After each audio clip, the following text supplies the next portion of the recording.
championship spending breakdown, who's challenging and who's rebuilding. Let's get into it. Blues legend. You're right, mate. One message to the Bluenoses for me. Keep right on. The Blues. Come on. Keep right on. Keep right on. Hey, Ian. Keep right on, baby. Fucking Blues. Keep right on. Come on, you Blue boys. Keep right on. Keep right on.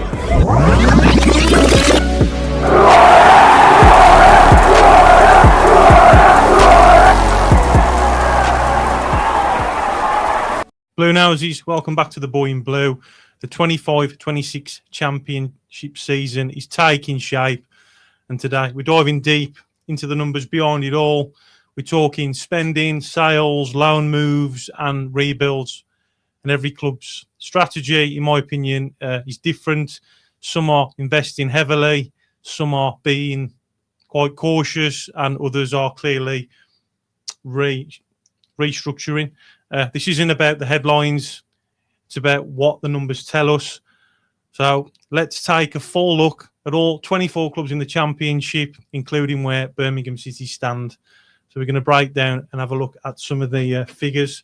So let's get into this, and I'm going to share a screen with you guys now. So who's spending big, which is going to be interesting. So let's start with some of the biggest spenders so far this window. Hull City are clearly going for it. See if we can find Hull City. Hull City, there we go. So Hull City are pretty much going for it. 3.7 million spent, including 3.5 million on Gustavo. I'm crap at pronouncing names. Puerta from... they've added a lot of depth across midfield and defence, and it's a proper squad rebuild. Norwich City as well. I think they're going to be a team to watch if they spend the right money as well. So they've also backed themselves, spending 7.2 million most on Jacob Wright and goalkeeper Vladan Kovacevic. They've used 14.5 million sale on Jonathan Rowe as well to reinvest across the pitch. Millwall as well. I think they're going to be a team that's going to be spending another 8.3 million, spent largely on Zion Fleming from Burnley. They've moved several senior players out and brought in fresh legs. Southampton, back in the second tier, are also active signing players. So have a look at Southampton, see if we can get them up as well. Southampton, there we go. Yeah, so Ben, Brereton Diaz and Ronnie Edwards as well. Their 3.5 million spend has been balanced by smart outgoings like Samuel Amayayo for 7 million. I apologise if I've pronounced some of these names wrong. I am shit at them. These clubs aren't gambling. They're building squads to compete now as well, which is going to make this season really entertaining, in my opinion. So if you've got any other fans from other clubs as well, it'd be nice for you to get your comments in as well, what you think the season's going to be like this season. So clubs that have sold big, then there are clubs who have generated big fees and now face the challenge of replacing that talent as well. So we've got Ipswich Town sold Leon Delap to Chelsea for 35.5 million as well. Let's see if we can find Ipswich. Where are you? Ipswich, another team. So that alone reshapes their season. They've brought in smart additions like Ali Mahadi and Harry Clark as well, but expectations will rise, obviously. Watford as well moved several players, including Festi, Abozele and Caleb Wiley for a combined 9.8 million as well. Let's get Watford up on the screen. Where are you, Watford? Watford. There we go.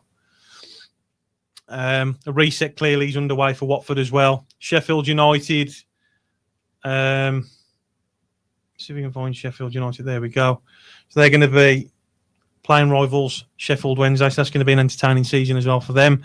So Sheffield go to Brereton Diaz and 𝒆𝒐𝒏𝒂𝒏𝒆𝒂𝒂 and others. Over 26 million in talent left. The club, they brought in just 2 signings so far and spent 600k. They may be planning a more patient rebuild after Premier League relegation as well, which is going to make it more interesting. So if you've got any Sheffield United fans and Sheffield Wednesday fans, it'll be interesting to see how you guys get on as well. And they're the big one as well, because obviously it's Birmingham channel, Birmingham City's window. So look at the boys in royal blue. There we go. Right, so Blues' window as well. Now, the club has made a series of sensible moves, as we all know. So we've had Phil Newman arrived on a free from Hanover 96. Taylor Gardner-Hickman and Alphonse Samsted add strength at the back as well, which is going to be entertaining. Romel Donovan and Ayama Yokoyama add youth and pace on the wings, and 2 of those players, Donovan and Yokoyama, have already been sold for a combined 6.6 million. So as you can see there at the bottom, so the results, no reported transfer fees paid, 6.6 million generated, net spent of 0, but the squad has improved in depth and balance. I'm sure we're going to find out more transfer rumours. So I apologise if things have changed by the time I'm recording this to all fans as I'm going through like some of the teams as well.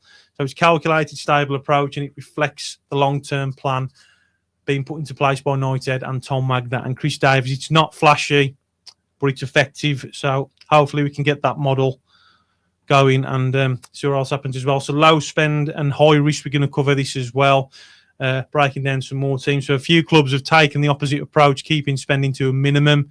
We're going to dive into some of these teams as well. We've got Charlton and Wrexham, Oxford, Coventry and Portsmouth have all spent little to nothing. It's all on here, guys. You can find it on Transfer Market. So that's not necessarily a bad thing, but it does put a lot of pressure on coaches to get results with existing players on loan deals as well. Sheffield Wednesday haven't made a single signing at the time of recording, while losing several first teamers. They may be banking on youth or loan deals later on in the window, and I know that they have a few issues as well going on with their club and owners. So, I hope you guys get it sorted, because we've been there as well with the Carson Young era and the Trillion Trophy Asia era, and it's shit when you're going down there. Same with Reading as well. They've just recently got through it as well. Stoke City and QPR are somewhere in the middle. A few smart pickups, but also letting go of a few long-serving players like Ender Stevens, Joe Allen, and others as well. So you can see all this on here as well.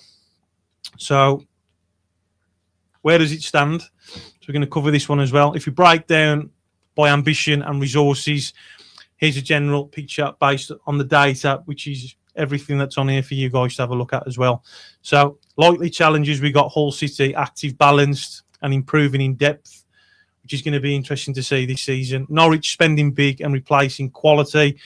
I know that money doesn't guarantee success, but if you spend it right in the right departments, it can help your team progress in the league. So Southampton quietly strong on and off the pitch. Ipswich cash rich, but they do need to reinvest wisely.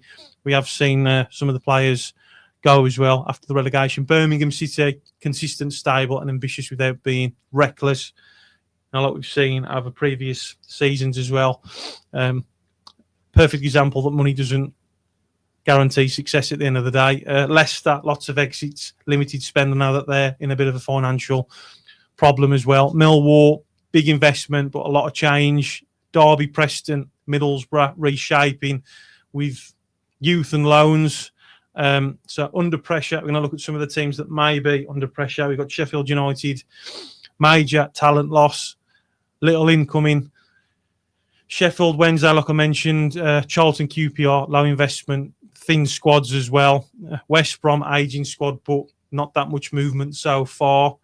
Any of you guys, I'd love for you guys to get your opinions in and thoughts as well. And of course, all of this can shift quickly, but based on fees, loans and squad values, you can already see who's going and who's bracing for a grind, just to get through the season. There are going to be teams that are going to be up there going for it. So, yeah, that's pretty much everything. It's all on here, guys. You can see it on the transfer market.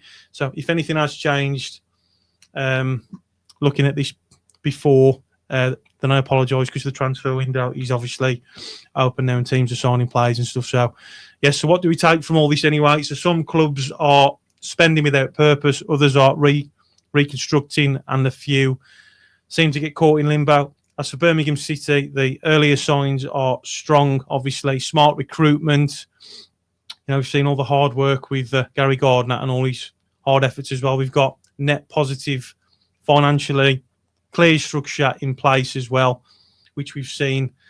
So there's still time for the market to move. But Blues look like a club with a plan, more organised now as well. Surrounded by teams trying to find theirs. So let us know in the comments, which team do you think has the best window so far or will have the best window so far?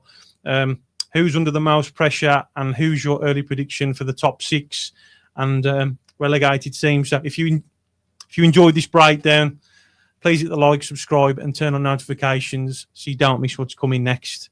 So this has been the Boy in Blue, and we'll see you on the next one. Keep right on, up the Blues, and I'll see you on the next video.